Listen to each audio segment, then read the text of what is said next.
Good morning বন্ধুরা, আপনারা সবাই কেমন আছেন? আশা করছি ভালো আছেন, আমিও ভালো আছি। তাহলে আমি এইখান থেকে ব্লগ ভিডিওটা চালু করলাম। এখন সকাল টাইম হয়েছে 9:10 মতো। এখান থেকে আমি ব্লগটা চালু করলাম। তাহলে বন্ধুরা, আমি সকাল সকাল উঠে কাজকর্ম শেষ করে স্নান সেরে নিয়ে কিছু কাপড় চোপড় গোছাগুছি করছিলাম। চলুন আমি সারাদিনে কি করি আপনাদের দেখাবো। এবার বন্ধুরা, সকালে খাওয়ানোর জন্য আজকে আমি স্নান করতে চলে গেছিলাম।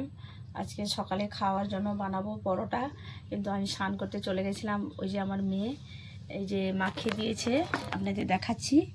এই যে ময়দার আটা মেশানো ছিল, মাখিয়ে দিয়েছে। পরোটা বানাবো, সুন্দরও মাখিয়েছে মোটামুটি আমার মেয়ে।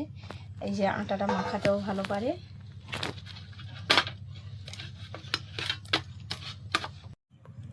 এবার এটা আমি লিচি কেটে নেব। আর একটু আমি হাতে ভালোভাবে মাখিয়ে নিলাম। ময়দাটা বেশি পরিমাণে আছে, আটাটা কম পরিমাণে আছে। আমরা দুজনই খাবো, আমার মেয়ে আর আমি দুজন। এটা কিন্তু আজকে আমি চিনি পরোটা বানাবো বন্ধুরা। চিনি পরোটা বানালে আর রুটির সঙ্গে অন্য কিছু সবজি বা ভাজাভুজি কিছু বানানো যাবে না। তাহলে এখানে আমি 5 পিস করলাম, আমার মেয়ে খাবে 3 পিস, আমি খাবো 2 পিস। এবার আমি রুটিটাকে বেলে নেব, যার জন্য আমি কিছুটা আটা নিচ্ছি থালায়।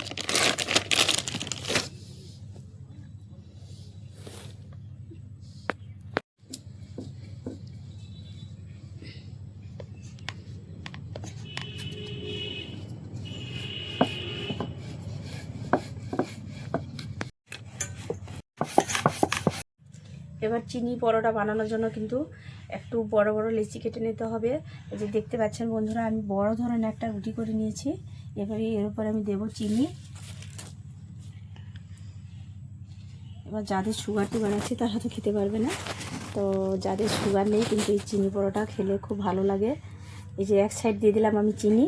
এরপরে এই রুটিটাকে উল্টে দেবো, দিয়ে এই যে মুখটা একটু ভালো করে জাঁকিয়ে দেবো। এবার কি করব, এইটাকে আবার আমি ওই যে কী বানানো হয় নিমকি রকম সাইজ একটা দিয়ে দিলাম। এরপরে আমি বেলবো ত্রিকোণ করে একটা পরোটা।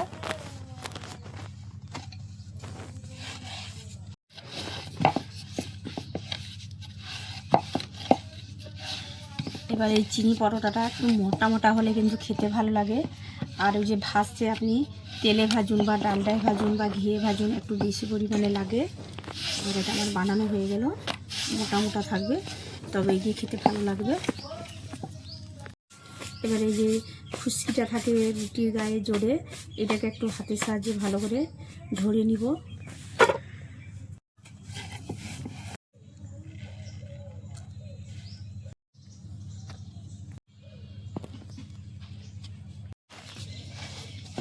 এটা লাস্ট পরোটা।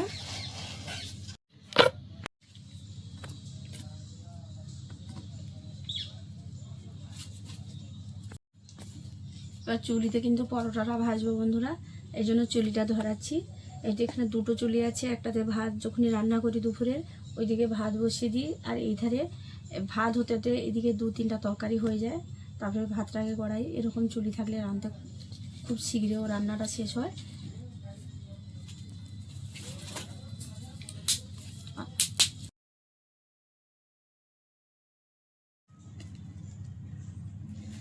এরকম করে জড়িতে করে বন্ধুরা আমরা চুলি ধরাই, এটা কি হয় তেল খরচটাও লাগে না, আর এমনি জড়িগুলোকে পুড়িয়ে দিতে হয়, যার জন্য আমরা চুলি ধরে নিই। ভালো ধরেও ভালো।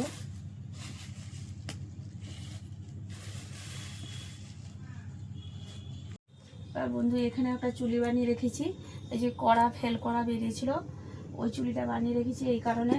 এই যে রান্নাঘরে আমি রান্না করছি, ওই যে আষাঢ় মাস শ্রাবণ মাসে এখানে জোয়ার জল ঢুকে পুরো মারিয়ে পুরো চুলিটাই ভেঙে যায়, যার জন্য ওই চুলিটাকে আপনি যেখানে পারবেন উঠিয়ে নিয়ে গিয়ে রান্না করতে পারবেন, যার জন্য ওই চুলিটা আমি বানিয়ে রেখেছি। আর বিশেষ করে আমরা তো গ্রামের মানুষ বন্ধুরা, আমরা তো ওই চুলি রান্নাটাই ভালো পাই। গ্যাসও আছে, গ্যাসে রান্নাটা কম করি, আর চুলি রান্নাটা বেশি পরিমাণে হয়। এবার দেখুন কত সুন্দর চুলিও ধরে গেল, সুন্দর ধরে গেছে জড়ি দিয়ে চুলি। চুলিটা ধরে গেছে, বসিয়ে দেবো কড়া।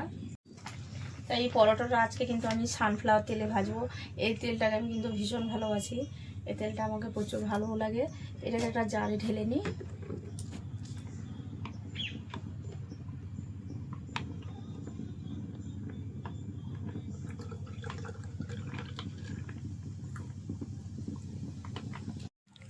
এবার কড়াটা গরম হয়ে গেছে, রুটিটা ফেলে দেব।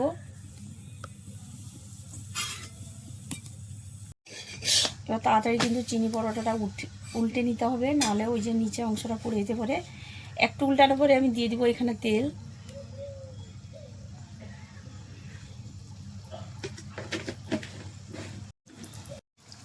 তেলটা বেশি করে দিয়ে দিলাম। এরপরে যে পরোটাটাও ভাজা হয়ে যাবে এই তেলে, 2-3টে পরোটা আরামে ভাজা হয়ে যাবে। আর চিনি পরোটাটা একটু তেলের পরিমাণটাও বেশি লাগে।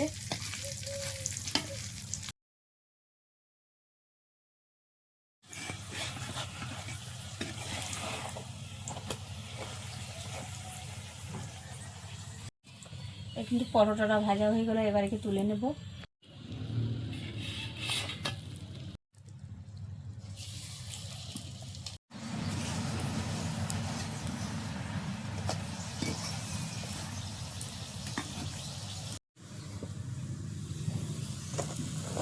এরকম লাল লাল করে ভেজেছি।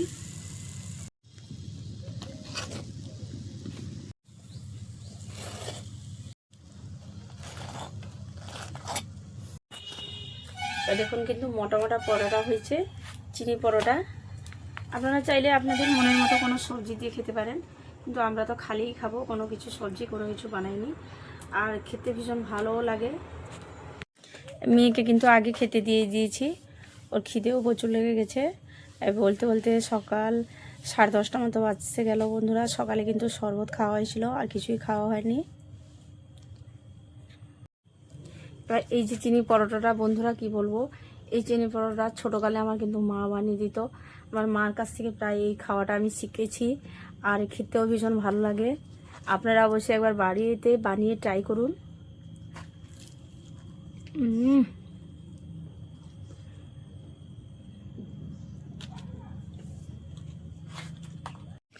পরোটাটা কিন্তু একটু চিড়েও দেখাচ্ছি আপনাদের।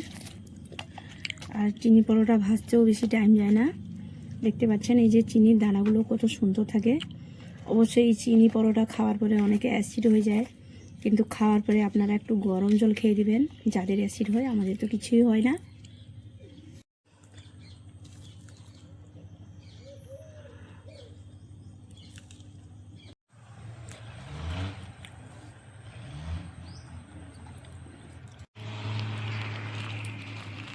ওই যে ওইদিকে কোম্পানি যেটি কাজ হচ্ছে দেখা যাচ্ছে, একটু শব্দ হচ্ছে বন্ধুরা। তাহলে আজকে আমি আর বেশি লং ভিডিও করব না, এখানে আমি ভিডিওটা শেষ করলাম। আবার দেখা হবে পরের কোনো ভিডিওতে। সুস্থ থাকবেন, ভালো থাকবেন। আজকের মতো টাটা।